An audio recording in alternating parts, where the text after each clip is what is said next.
नमस्कार श्रोते हो, एक ववी ज्ञानेशाची या आपल्या यूट्यूब चॅनलमध्ये आपणा सर्व श्रोत्यांचे अगदी मनापासून स्वागत. श्रोते हो, आजच्या भागात आपण सार्थश्री ज्ञानेश्वरी यामधील अध्याय 7 विज्ञान योग घेणार आहोत. यामधील 56च्या पुढील ओव्या घेणार आहोत. वाचावी ज्ञानेश्वरी, डोळा पहावी पंढरी, ज्ञान होय अज्ञानासी, ऐसा वर या टिकेसी. अलंकापुरी पुण्यभूमी पवित्र, तेथे नांदतो ज्ञान राजा सुपात्र. तया आठविता महापुण्य राशी, नमस्कार माझा श्री गुरु ज्ञानेश्वरासी. पै गगनी उपजे आभाळ, परी तेथ गगन नाही केवळ. अथवा आभाळी होय सलीला, तेथे अर्भ नाही. मग त्या उदकाचेनी आवेशे, प्रगटले तेज जे लखलखीत दिसे. तिये विजू माझी आसे, सलील काई. सांगे अग्निस्तव धूम होय, तिये धूमी काय अग्नी आहे. तैसा विकारू हा मी नोहे, जरी विकारला असे. परी उदकी झाली बाबुळी, ते उदकाते जैसी झाकोळी. का वायाची आभाळी, आकाश लोपे. हागा स्वप्न लटिका म्हणे ये, परी निद्रा वंशे बाणले होय. तव आठवू काय देत आहे आपण पया. हे असो डोळ्यांचे, डोळाची पडळरचे. तेने देखणे पण डोळ्यांचे, न गिळे जी काही. तैसी ही माझीच बिंबली, त्रिगुणात्मक सावली. कामजची आड ओढावली, जवनिका जैसी. म्हणूनी भूते माते नेनती, माझीच परी मी नव्हती. जैसी जळीची जळी न विरती, मुक्ता फळे. पै पृथ्वीचा घटू कीजे, सवेची पृथ्वीसी मिळे तरी मेळवीजे. एरवी तोची अग्नी संग सिजे, तरी वेगळा होय. तैसे भूत जात सर्व, हे माझेच कीर अवयव. परी माया योगे जीव, दशे आले. या ओव्यांचे निरूपण करताना, स्पष्टीकरण देताना माऊली महाराज इथे सांगतात, आकाशात ढग उत्पन्न होतात, पण ढगात आकाश नसते. किंवा ढगात पाणी असते, पण पाण्यात ढग नसतात. मग त्या पाण्याच्या बलाने विजेचे तेज चमकते, पण त्या विजेत पाणी असते का? अग्नीपासून धूर होतो, पण धुरात अग्नी असतो का? अगदी त्याचप्रमाणे माझ्यापासून विकार झाले तरी मी विकारी होत नाही. पाण्यात उत्पन्न झालेले शेवाळे जसे पाण्याला झाकून टाकते, किंवा ढगांनी आकाश खोटेच झाकलेले दिसते. अर्जुना, निद्रावंश झाल्यावर खोटे स्वप्नही खरे वाटते, पण त्यावेळी ते आपल्याला आठवण होऊ देते का? हे राहू दे, डोळ्यातील पाण्यामुळेच डोळ्यात मोतीबिंदू निर्माण होतात आणि मग त्यांनी डोळ्याला दिसत नाही. तशी माझी ही त्रिगुणात्मक माया म्हणजे माझी पडलेली छाया आहे. अर्जुना, या मायेच्या पडद्यानेच मी झाकला गेलो आहे. म्हणून सर्व प्राणी मला जाणत नाहीत, माझेच असून मद्रूप होत नाहीत.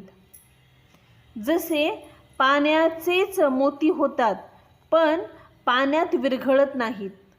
मातीचे कच्चे मडके फोडले की मातीत मिसळते, पण आगीत भाजलेले पक्के मडके फोडले तरी मातीरूप होत नाहीत, ते वेगळेच राहते. तसे हे सर्व प्राणी मात्र माझेच असून मी नाहीत, माझेच असून मला ओळखत नाहीत, कारण ते मी आणि माझे या भ्रांतीने विषयाद झाले आहेत. म्हणूनी माझेची मी नव्हती, माझेची मज नोळखती. अहमता भ्रांती विषयांत झाले. आता महदादी हे माझी माया, उतरोनिया धनंजया. मी होई जे हे आया, कैसे नेये. जिया ब्रह्मचळांचा आधाडा, पहिलिया संकल्प जळांचा उभाडा. सवेची महाभूतांचा बुडबुडा, साना झाला. जे सृष्टी विस्ताराचेनी ओघे, चढत काळ कळनेचेनी वेगे. प्रवृत्ती निवृत्तीची तुंगे, तटे सांडी. जे गुणाघनाचेनी वृष्टी भरे, भरली मोहांचेनी महापुरे. घेवोनी जात नगरे यमनियमांची, जे द्वेषांच्या अवंती दाटत. मत्सरांचे वळसे पडत, माझी प्रमादादी तळपत. महामीन जेथे प्रपंचाची वळणे, कर्माची ओभाने. वरी तरताती ओसाने सुखदुःखांची. रतीची या बेटा, आदळती कामाची या लाटा. जेथे जीव फेन संघटा, सैंघ दिसे. अहंकाराची या चळिया, वरी मदत्रयाची या उकळिया. जेथे विषोमर्मीच्या आकळिया, उल्लाळ घेती. उदयास्तींचे लोंढे, पाडित जन्म मरणांचे चोंढे. जेथ पाच भौतिक बुडबुडे, होती जाती. संमोह विभ्रम मासे, गिळीताती धैर्यांची आविसे. तेथ देहाडे भोवत वळसे अज्ञानाचे. तद्वत सर्व प्राणी माझेच असून मी होत नाहीत, माझेच असून मला ओळखत नाहीत.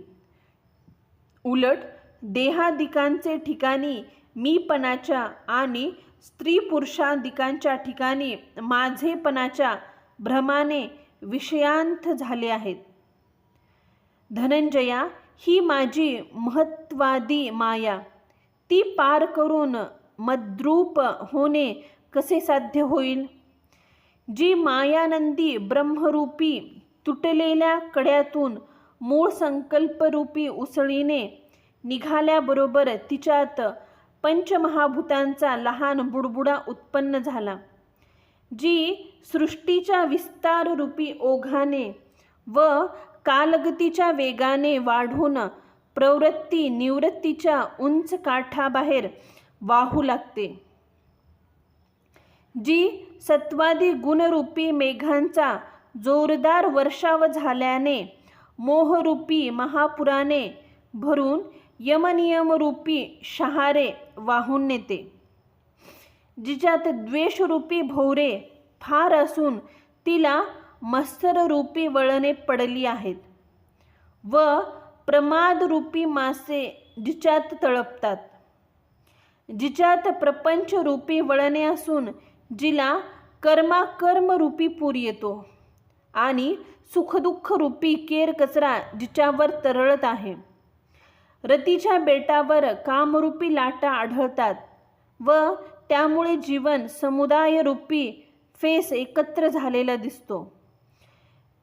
जिच्यामध्ये अहंकाराच्या मोठ्या चिळकांड्या असून त्यावर विद्या, धन व सामर्थ्य या तिन्ही मदांच्या उकळ्या येतात व ज्या नदीत विषय उर्मी रूपी लाटा उसळलेल्या दिसतात. उदयास्तांचे लोंढे येतात, जन्ममृत्यूचे खळगे पडतात, 5 भौतिक देहांचे बुडबुडे उठतात, मोह व ब्रह्मरूपी मासे धैर्याचे मासे गिळतात व जिच्यात अज्ञानाचे मोठे भोवरे फिरतात.